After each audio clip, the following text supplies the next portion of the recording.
Time था 27 मई 1997 का, जब जापान के एक स्कूल में सुबह सुबह कर्मचारी आता है। ये कर्मचारी बाकी लोगों से काफी ज्यादा जल्दी यहाँ पर आ जाया करता था, क्योंकि टीचर्स के आने से पहले, बच्चों के आने से पहले इसे यहाँ पर स्कूल की साफ सफाई भी करनी होती थी। रेगुलर दिनों की तरह 27 मई को भी ये सुबह सुबह वहां पर पहुंच जाता है। गेट खोलकर स्कूल के अंदर की जाकर साफ सफाई करने लगता है, और उसके बाद जब स्कूल का टाइम होने लगा तो वो गेट के पास आकर वहां की साफ सफाई करके गेट खोलने की कोशिश करता है। लेकिन जैसे ही वो गेट के पास पहुंचता है तो उसने देखा कि यहाँ पर दो बिल्लियां मरी हुई हैं। उसने यही बात सोची कि हो सकता है कुत्तों के हत्थे ये चढ़ गई होंगी और उन्होंने काफी गंदे तरीके से इन्हें मार डाला। तो कोई बात नहीं, अब तो ये अपनी जान गंवा चुकी हैं, तो हम लोग क्या कर सकते हैं। लेकिन जैसे ही वो गेट खोलने के लिए गेट के पास पहुंचता है तो उसे वहां पर कुछ एक ऐसी चीज मिलती है जिसे देखकर वो अंदर तक दहल गया। उसके बाद वो तुरंत स्कूल के अंदर जाता है। वहां पर जाकर उसने तुरंत पुलिस वालों के पास कॉल किया, अपने स्कूल के स्टाफ के पास फोन किया और सारी की सारी घटना बताई कि आखिरकार यहाँ पर क्या घट गया है। लेकिन हम लोग जाने कि आखिरकार उसने ऐसा क्या ढूंढ लिया था वहां पर जिसके कारण वो इतना ज्यादा डिस्टर्ब हो गया।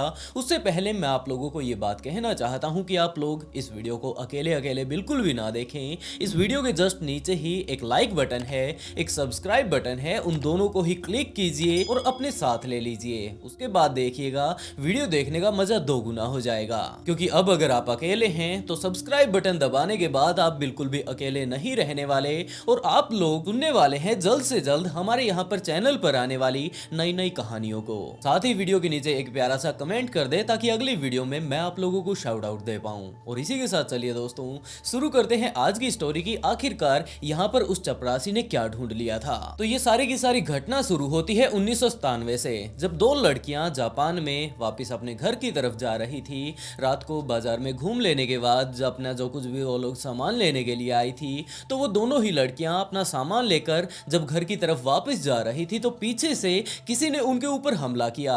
वो लड़कियां घूमकर वापस पीछे देखती उससे पहले ही वो व्यक्ति पीछे अंधेरे में गायब हो गया, और उन लड़कियों को कोई अंदाजा नहीं था कि किसने उनके ऊपर हमला किया। उनके सिर पर चोट आई थी, कुछ एक चोट उनकी कमर पर भी आई थी, क्योंकि जो व्यक्ति पीछे से हमला उन लोगों के ऊपर कर रहा था उसके पास एक चाकू भी था। लेकिन जैसे तैसे कर इन दोनों ही लड़कियों को कुछ एक चोटें तो आती हैं, लेकिन इनकी जान बच जाती है। ये जाकर पुलिस में इस बारे में कंप्लेंट करते हैं कि हमारे साथ कुछ ऐसा हुआ, और पुलिस वालों ने ये अंदाजा लगाया कि जरूर ये घटना चोरी चकारी के लिए हुई होगी। वो लोग इसे एक नॉर्मल केस सोचकर उनकी रिपोर्ट तो लिख लेते हैं और इसके ऊपर कार्रवाई भी करने लगते हैं। लेकिन अगले काफी दिनों तक इस व्यक्ति के बारे में कोई भी पता नहीं चल पाया कि आखिरकार कौन था वो जिसने कि इन लड़कियों के ऊपर हमला किया। और बिल्कुल इसी तरह मार्च 1997 में भी दो लड़कियों के ऊपर हमला होता है। एक लड़की को पीछे से हैमर से बड़े ही गंदे तरीके से मारा गया था, उसे काफी ज्यादा सीरियस चोटें आई थी। लेकिन जब वो लड़की पीछे घूमकर देखती तो उसे काफी ज्यादा दर्द हो रहा था इस टाइम अपनी कमर में,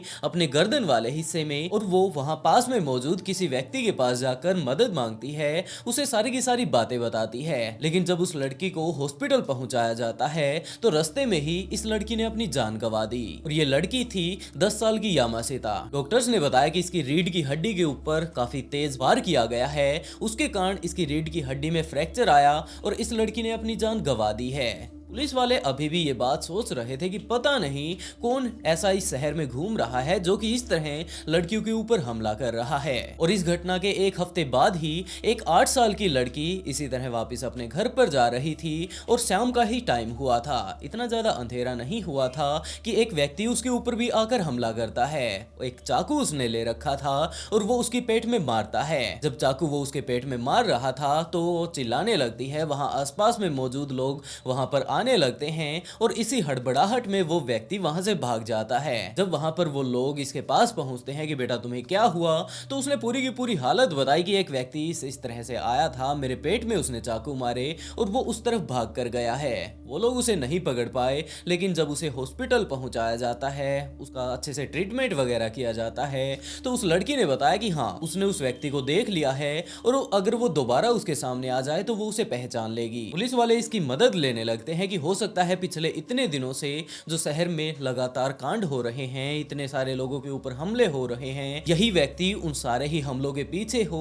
तो कसुमी तावा से ही पुलिस वाले पूछताछ करने लगते हैं और ये बात बोलते हैं कि बेटा तुम जो ज्यादा डिटेल से हम लोगों को बता सकती हो वो बताने की कोशिश करो। इसी तरह के हादसे अगले काफी दिनों तक यहाँ पर घटते हैं। काफी सारी लड़कियों ने, काफी सारे छोटे छोटे लड़कों ने अपनी जान गंवा दी। लेकिन इस केस की जो सबसे अजीब बात थी और जो सबसे खास बात थी वो पुलिस वालों को ये लगी कि जहां पर भी किसी लड़की या लड़के को मारा जाता है वहां पर उसकी लाश के पास ही किसी न किसी जानवर की लाश भी उन्हें मिलती है। हो सकता है किसी बिल्ली को बड़े ही बेरहमी से मारकर अंदर तक काट पीट कर उसके सारे के सारे चिथड़े चिथड़े करके वो उसे वहां पर फेंक देता है और उसके बाद वो उस व्यक्ति को भी मार डालता है। या फिर हो सकता है उस व्यक्ति को पहले मारता है और उसके बाद अपने साथ साथ एक जानवर लेकर घूमता है, बाद में उस जानवर को भी वो वहीं पर मार देता है, उस जानवर को भी वो वहीं पर मार देता है। और उसके बाद टाइम आया 24 मई 1997 का, जब जून हासे नाम का एक लड़का अपने स्कूल से जब उसकी छुट्टी हो चुकी थी तो वो अपने घर की तरफ जाने लगता है, लेकिन वो कभी भी अपने घर पर पहुंचा ही नहीं। रास्ते से ही वो कहीं पर गायब हो गया।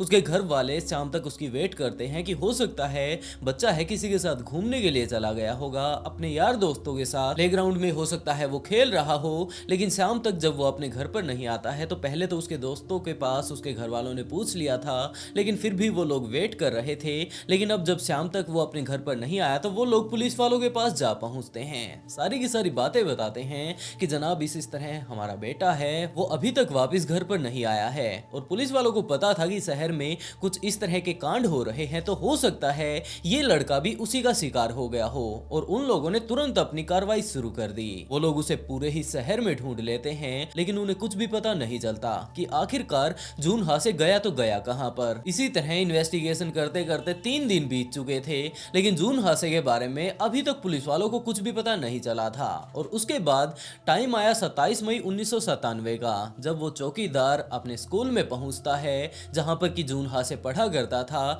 वहां पर जाकर अपनी नॉर्मली साफ सफाई स्कूल की करने लगता है वो।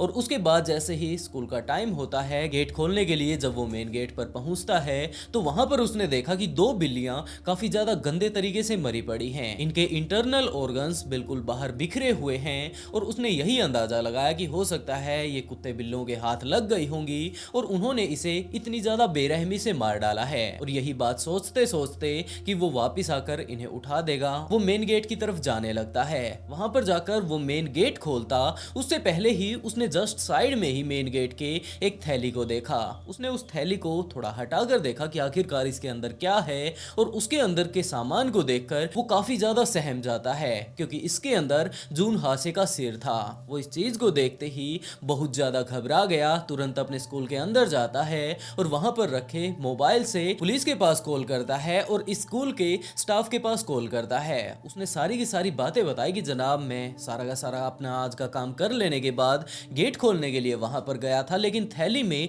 वहां पर किसी बच्चे का सिर पड़ा है। मुझे नहीं पता ये किसका है, आप लोग यहाँ पर आकर आराम से देख लीजिए कि आखिरकार यहाँ पर चल क्या रहा है। कुछ ही देर बाद पुलिस वाले वहाँ पर जा पहुँचते हैं। स्कूल का स्टाफ भी वहाँ पर आ चुका था और उन लोगों ने वो मुंह उठाया और फोरेंसिक लैब में पहुँचा दिया। वहाँ पर जाने के बाद जब अच्छे से इसे चेक किया जाता है तो पता चलता है कि ये जून हासे का था, जो लड़का करीबन 3 दिन पहले गायब हो गया था। लेकिन जो सबसे अजीब बात थी वो ये, इसके मुंह के अंदर एक चिट्ठी भी रखी हुई थी। उस चिट्ठी को जब बाहर निकाला गया और उसे जब पढ़ा गया तो उसमें लिखा हुआ था कि अभी तो खेल शुरू हुआ है, मैं लोगों को मरते हुए देखना चाहता हूँ, क्योंकि इन्हें देखकर मरते हुए मुझे देखने में काफी ज्यादा मजा आता है, और जो मेरे अंदर इतने दिनों से गुस्सा भरा हुआ था वो सारा का सारा अब निकलने वाला है। ये सारी ही चीजें इंग्लिश में लिखी हुई थी और काफी सारी इसमें स्पेलिंग मिस्टेक की गई थी, जिससे पुलिस वालों ने अंदाजा यहीं से लगाना शुरू किया कि जो भी ये पत्र लिखने वाला बंदा है वो ज्यादा पढ़ा लिखा नहीं है, जरूर उसने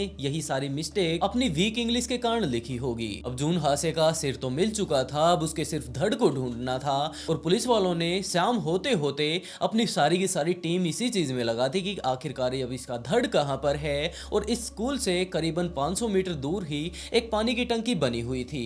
पानी की टंकी के जस्ट साइड में नीचे ही एक झोपड़ी जैसी कुछ बनी हुई थी और वहां से उसका धड़ भी मिल जाता है।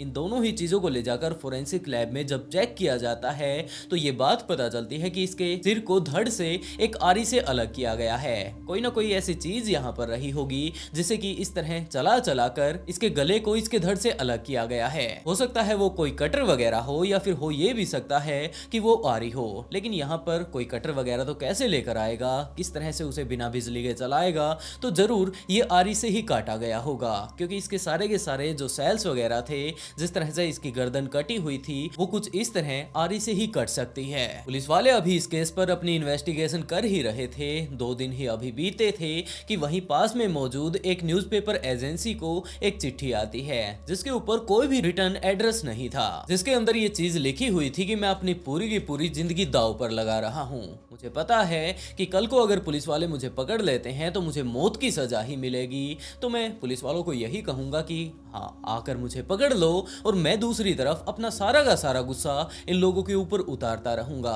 और इन्हें यूं ही मारता रहूंगा। अगर ये सारी चीजें आप लोग रोकना चाहते हैं तो मुझे आइए और पकड़ लीजिए। और उसका कहना यह था कि आज के टाइम में वो जिस तरह की हरकतें कर रहा है, इन सारी चीजों की जिम्मेदार जापान का एजुकेशन सिस्टम है। और उस जापानी अखबार ने भी ये सारी ही चीजें अपनी न्यूज़पेपर में छाप दी कि हमें इस तरह की एक चिट्ठी मिली है, कुछ इस तरह की वो बंदा बातें कर रहा है, और ये सारी ही चीजें वो पुलिस वालों को भी बोल रहा है कि टाइम रहते पकड़ सको तो उसे पकड़ लो, नहीं तो वो इसी तरह से लोगों की जान लेता रहेगा। लेकिन जो अखबार वालों से यहाँ पर गलती हुई वो ये थी कि उन्होंने उस व्यक्ति का नाम यहाँ पर गलत छाप दिया, और इस बंदे ने जब वो अखबार पढ़ा तो उसे काफी ज्यादा गुस्सा आया, और इस घटना के 2 दिन बाद ही उन अखबार वालों के पास एक और चिट्ठी भेजी जिसमें ये बात लिखी कि आगे से मेरा नाम गलत नहीं होना चाहिए। पता नहीं तुम कौन से नशा वगैरह करके ये अखबार वगैरह लिखते हो, तुमने तो मेरा नाम ही गलत कर दिया।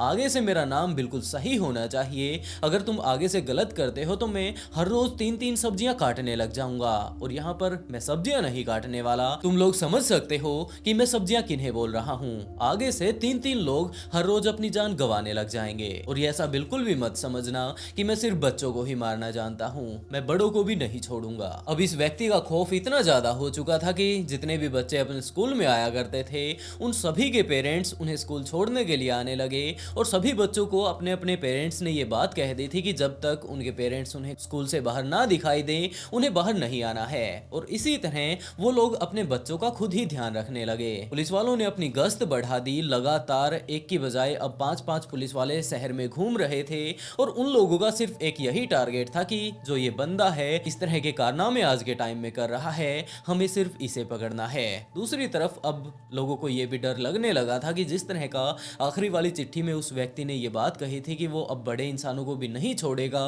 तो वहां पर मौजूद हर एक मोहल्ले के लोग आपस में ग्रुप बनाकर रात को भी ड्यूटी देने लगे थे कि हो सकता है रात के टाइम वो घर पर आए और पूरे के पूरे परिवार को ही निपटा दे। और इसी तरह लगातार उसका खौफ बढ़ता जा रहा था। और पुलिस वालों ने जब इतनी सारी इन्वेस्टिगेशन की, इसके साथ साथ वो लड़की जो कि उसके हमले के बाद भी जिसके पेट में चाकू लगा था जिंदा यहाँ पर बचकर वापस आ गई थी, कुसुमी तावा, उससे पुलिस वाले मदद लेते हैं, और आखिर में उन लोगों ने एक संदिग्ध को गिरफ्तार कर लिया। लेकिन जो अजीब बात थी, जो पुलिस वालों को अभी भी नहीं पच रही थी, वो ये थी कि ये बंदा सिर्फ और सिर्फ 14 साल का है, और कोई 14 साल का बच्चा इस तरह की हरकतें कैसे कर सकता है। लेकिन जब पुलिस वालों ने पूरी इन्वेस्टिगेशन की, उसके घर को जाकर अच्छे से छाना और इसके बारे में और ज्यादा अच्छे से डिटेल निकालनी शुरू की, तो ये बात पता चलती है कि हाँ, यही वो बंदा है जो कि इन सारे के सारे केसेस के पीछे है, और इसी ने इतनी सारी लड़कियों के ऊपर हमला किया था। वैसे ये लड़का अभी सिर्फ 14 साल का था,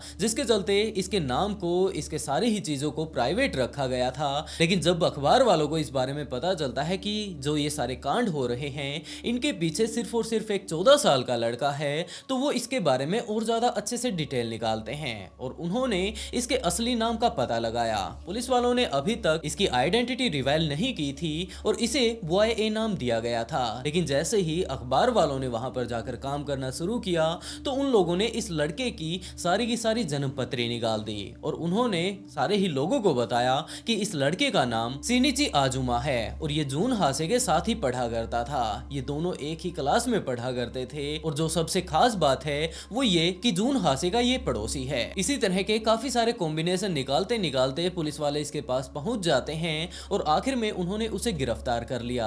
और जब उन लोगों ने उसे पूछताछ करनी शुरू की कि आखिरकार वो ये सब क्यों कर रहा है और उस लड़के को आखिरकार उसने क्यों मार डाला, कैसे मार डाला, तो शिनिची भी बड़े ही आराम से पुलिस वालों को सारी की सारी चीजें बताने लगता है। उसने पुलिस वालों से कुछ भी नहीं छिपाया और सारी ही बातें जो पुलिस वाले उससे पूछ रहे थे उसने बतानी शुरू की। उसने बताया कि हाँ सर, जून हासे मेरे साथ पढ़ा करता था और मैंने ही उसे मारा है। और जब पुलिस वाले उसके घर पर गए थे तहकीकात करने के लिए तो वहां पर उन्हें एक डायरी भी मिली थी जिसके अंदर काफी सारे ऐसे अजीबोगरीब चीजें लिखी हुई थी जिसके बारे में कोई आम व्यक्ति कभी सोच ही नहीं सकता।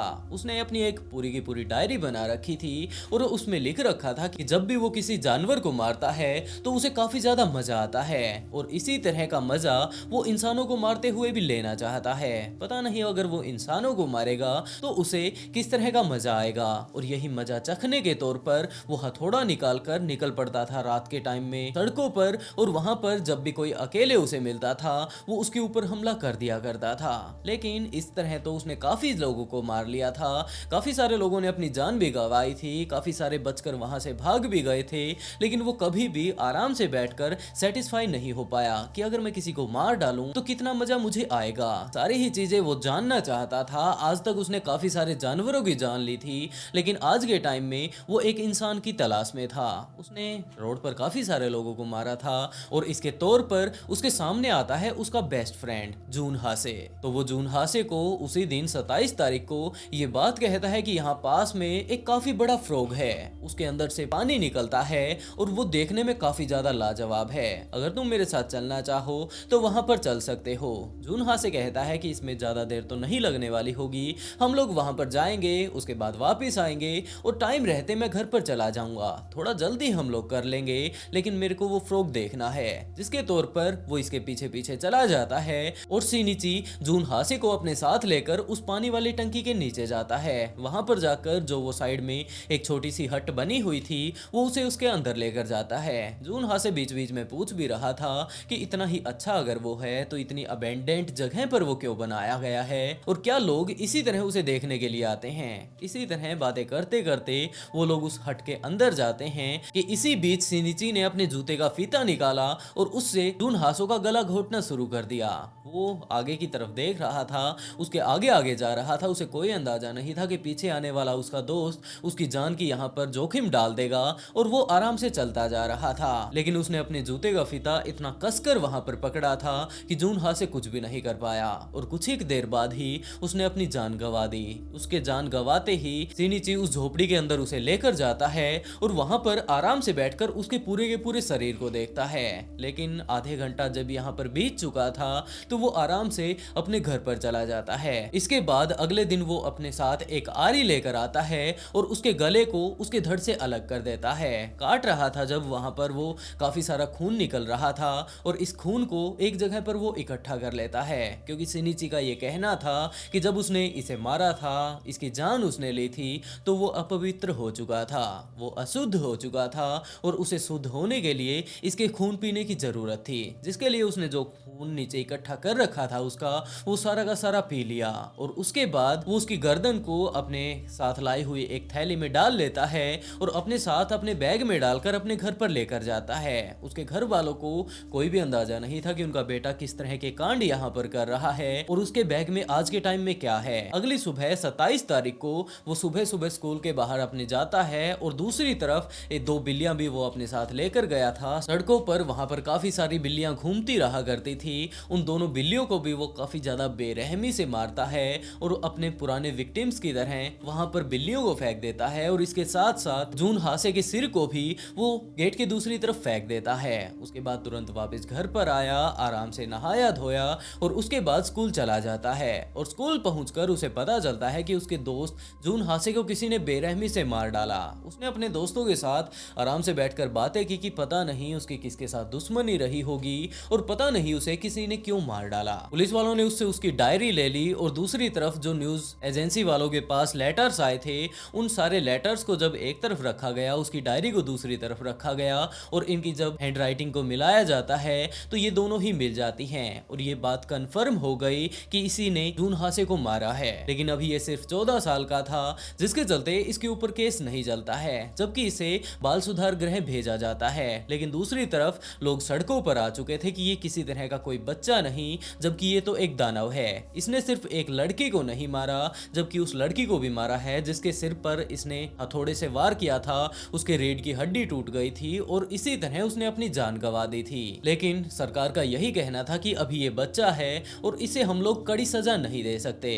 हाँ, इसके सुधरने के चांसेस हैं, तो इसे यही देखा जाएगा कि अगर ये सुधर जाता है तो ये काफी ज्यादा अच्छी बात है और उसे 7 साल के लिए सुधार गृह में भेज दिया जाता है। लेकिन 2004 में जैसे ही वो वापस बाहर आता है तो फिर से अपनी जिंदगी नॉर्मली वो बिताने लगता है और 2015 आते आते उसने अपनी एक किताब लिखी जिसका नाम था जैका। इस किताब में उसने अपने सारे के सारे करतूत साफ साफ लिखे हुए थे कि बचपन में वो किस तरह से जानवरों की जान लिया करता था। उसके बाद उसके दिमाग में ये प्लान आने लगा कि अगर मैं किसी व्यक्ति को भी यूं ही मारता हूं तो क्या उसे भी दर्द होगा, और इसी तरह के काफी सारे सवाल लेकर वो लोगों को मारने लगता है। एक टाइम ऐसा भी आया जब उसने अपने ही दोस्त को मार डाला और उसके बाद उसने उसकी शरीर के साथ क्या कुछ किया, किस तरह से उसने उसे मारा था, बाद में स्कूल में किस तरह से वो उसे फेंक कर आया था, इन सारी ही चीजों के बारे में अपने पूरे के पूरे जो उसने कांड किए थे वो इस किताब में लिख रखे थे। लेकिन इस केस की जो सबसे घटिया बात थी वो ये कि इस सारी की सारी चीजों को कर लेने के बाद उस लड़के ने अपनी किताब की एक कॉपी तो जून हासे के घर वालों के पास भेजी और दूसरी कॉपी भेजी याम सीता के घर वालों के पास, और उन्होंने सारी की सारी बातें लिखी कि मुझे काफी ज्यादा दुख हो रहा है आपके बच्चों के साथ ये सारी चीजें करने के बाद। लेकिन दूसरी तरफ अगर अच्छे से देखा जाए तो एक चीज यही समझ आ रही थी कि जरूर ये बंदा उन लोगों का मजाक उड़ा रहा है। वो लोग अब काफी ज्यादा परेशान हो चुके थे, उनके घर वाले, और उन लोगों ने जाकर पुलिस वालों के पास कंप्लेंट की। लेकिन जब तक पुलिस वालों को इस केस के बारे में पता चला तब तक इस किताब की काफी सारी कॉपियां बिक चुकी थी। और आज के टाइम में अगर देखा जाए तो सिनिची ने अपने जितने भी क्राइम वगैरह किए थे उनके कारण वो काफी ज्यादा अमीर हो चुका था। अब उसके पास काफी सारा पैसा आ चुका था, लेकिन उसके इन सारे कारनामों को देखकर उसकी उस किताब को पूरे तरीके से बैन कर दिया जाता है। और अपनी किताब के बैन होते ही उसने एक इस तरह की वेबसाइट बनाई जिसके ऊपर पता नहीं वो क्या सोचकर अजीबोगरीब फोटो वगैरह डाला करता था, जिसके बारे में कोई कभी भी नहीं समझ पाया। जरा आप लोग ही देख लीजिए इन सारी फोटोज को और अंदाजा लगाइए कि आखिरकार वो दिखाना क्या चाहता था। और कुछ एक दिनों बाद ही उसकी इस साइट को भी बंद कर दिया जाता है। लेकिन इस घटना के बाद उसने कोई भी ऐसा काम नहीं किया जिससे किसी को तकलीफ हो, और बाद में वो टोक्यो में जाकर एक मैकेनिक के रूप में काम करने लगता है। वैसे दोस्तों, आप लोग इस केस के बारे में क्या कहना चाहेंगे कि जो बंदा इतने सारे पहले ही कांड कर चुका हो, बाद में उसे क्या करने की जरूरत है? पहले ही उसने काफी सारा अच्छा अपना इतिहास बना लिया है और पता नहीं पुलिस वालों ने उसकी ऐसी हरकतों के बाद भी उसे इस तरह खुला क्यों छोड़ दिया। अपनी राय कमेंट बॉक्स में जरूर बताइएगा कि इस व्यक्ति के साथ असल में क्या होना चाहिए था, और क्या इस तरह से जो पुलिस वालों ने इसे छोड़ दिया और छोड़ने के बाद ये इस तरह के कारनामे कर रहा था, उनके विक्टिम्स के घर वालों को अपनी किताबें भेज रहा था, ये कहां तक सही था। और इसी तरह की नई नई ट्विस्टेड कहानियां सुनने के लिए ब्लडी फाइल्स को सब्सक्राइब जरूर कर लें। और इसी के साथ दोस्तों, आज का शाउट आउट विष्णु को, and write a beautiful comment to get a shout out in next video. बहुत जल्द मिलते हैं एक और नए ट्विस्टेड केस के साथ।